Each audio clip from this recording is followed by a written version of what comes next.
Hello, my name is Adrian Young and I work at Fluke Networks, and along with my colleague today, Amanda, we're going to talk you through the DSX 5000 cable analyzer. The analyzer actually comes in two parts. There's a module and then there's the mainframe. The mainframe is part of the Versiv platform. What makes it a DSX 5000 is the module that we put in the back. The advantage of going to a modular platform, for instance, is if I grab over here, I can grab an OTDR module and slot an OTDR module in and turn it into a full-blown OTDR tester. Putting the module back in is quite simple.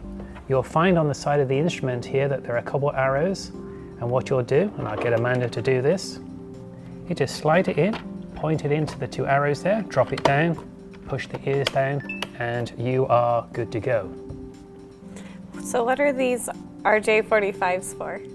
So this RJ45 here is your alien crosstalk communication channel. So if you're doing alien crosstalk testing and you used our previous tester, the DTX 1800, you know that you'd have to buy separate modules. That's not the case with the DSX 5000. The alien crosstalk is actually built into the tester. This other RJ45 connection here on the side allows you to connect to our cloud service called Linkware Live. That means you can now upload your results remotely from wherever you are. You don't have to take the instrument back to the office and download them into the Linkware PC. On the other side, there is also a USB port, and you can put a USB Wi-Fi dongle on there to transmit those results, but a little bit more on that later. So, looking at the instrument here, what comes with it? Well, there's also a remote unit as well. In addition to that, we got our permanent link adapters, and in the bag here, we have our channel adapters. So which adapters do I use? So the permanent link adapters are typically used by the contractor who's certifying a cabling system for a warranty application. That is a system which is a patch panel to a patch panel or a patch panel to an outlet. The channel adapters are typically used less frequently, mostly by end users troubleshooting cabling systems. That's a cabling system that has the equipment cords, the patch cords in place. So the channel test is an entire end-to-end system. Now, how long do these permanent link adapters last? The tips are rated to typically 5,000. But one that's unique thing here is you can actually replace these tips. So you can actually purchase additional tips that just slide on the end here to extend the life of these permanent link adapters. One very important thing to remember, in the bag, you're going to find this little red notice that says stop. It's really important that you register your unit online, especially if you bought the gold package, which is our maintenance package, which includes a free annual calibration. So don't forget to register your unit. Okay, so let's look at the instrument in a little bit more detail. I'm going to move the adapters out of the way for this. So I'm going to pass those to you. I'm going to place the remote adapter. I have this little handy stand that we use at exhibitions. Typically, you're not going to need this in the field because most of the time you're going to attach the straps here and they're going to hang from the jumper rings on your rack, or you're just going to put it on your cart. So here's our instrument here, and we're ready to go. One of the first things that you're going to want to do though out of the box is check the software version. We are constantly updating the firmware in this instrument, and these firmware updates add additional enhancements as well as minor bug fixes that we may have come across. So Amanda, to do that, go ahead and tap the tools icon for me from the home screen, and just like your cell phone, you're going to swipe up and tap version information.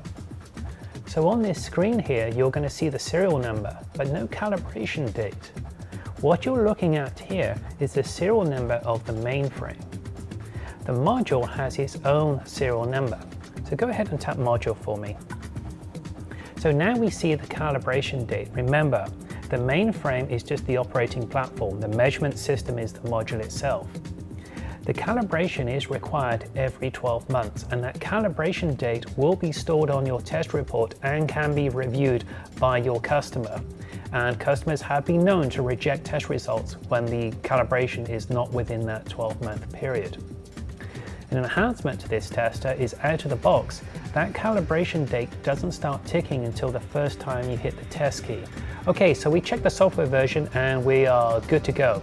So I think the next thing we'll do is, let's do something simple like, how do I adjust the date and time? Remembering that this unit is manufactured on the west coast here of the United States of America.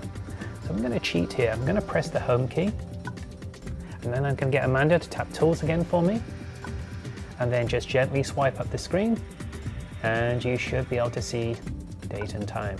There we go. If you tap date and time for me,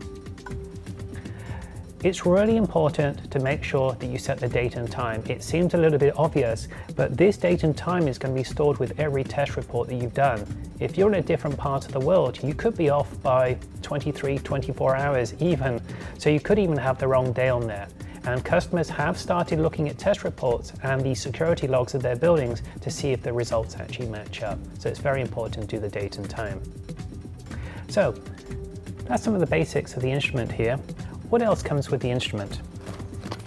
Let me get this bag of goodies here for you. So there's a whole bunch of stuff in here. There's straps, there's USB cords, there's the terminators for the alien crosstalk testing. But the one thing I want to point out is the headset here. So this headset, and you get two of them, will allow you to talk to the other person at the other end. So Amanda could be 30 meters, 66 feet away, in a different closet, in a different office, and I can actually talk to her over the cabling system that I'm testing. On the remote unit here, you'll see that there is a talk button, and that's how Amanda would actually queue and talk to me. On the tester here, there's no talk button. What you would do is you would press the button on the headset here, and that would initiate the talk set. One other thing to remember also is you need to charge this unit. When it arrives, it's probably going to have about 35% charge in it. Now I've charged it fully today just for this shoot here. We're not allowed to ship this from the factory fully charged. I wish we could, but we're not allowed to. So don't forget to plug this in. From a 0% battery status, expect 4 hours to charge it up to 100% with the instrument off. If you've got the instrument powered on, it's about 6 hours. So you can charge and use this instrument at the same time. Now, is there something that customers might not know about this product? There's all sorts of funny little things about this product, but the one that always intrigues me when I demonstrate this product is talking about battery status. Again, the battery status on this is great. Despite this LCD, you're going to get 8 to 10 hours of life out of this instrument. But what about the battery status on the remote here? If I power on the remote here, all the lights are going to come on, and what it's doing now is it's doing a self-check. Within about 8 or 9 seconds, all these lights are going to go out, the pass comes on, and then the lights that light up now indicate the battery status of the remote unit. I think that's a useful feature, and customers are often surprised to find out that something like that is available in the remote unit there. So with that said, let's set up the tester with a Category 5E permanent link test.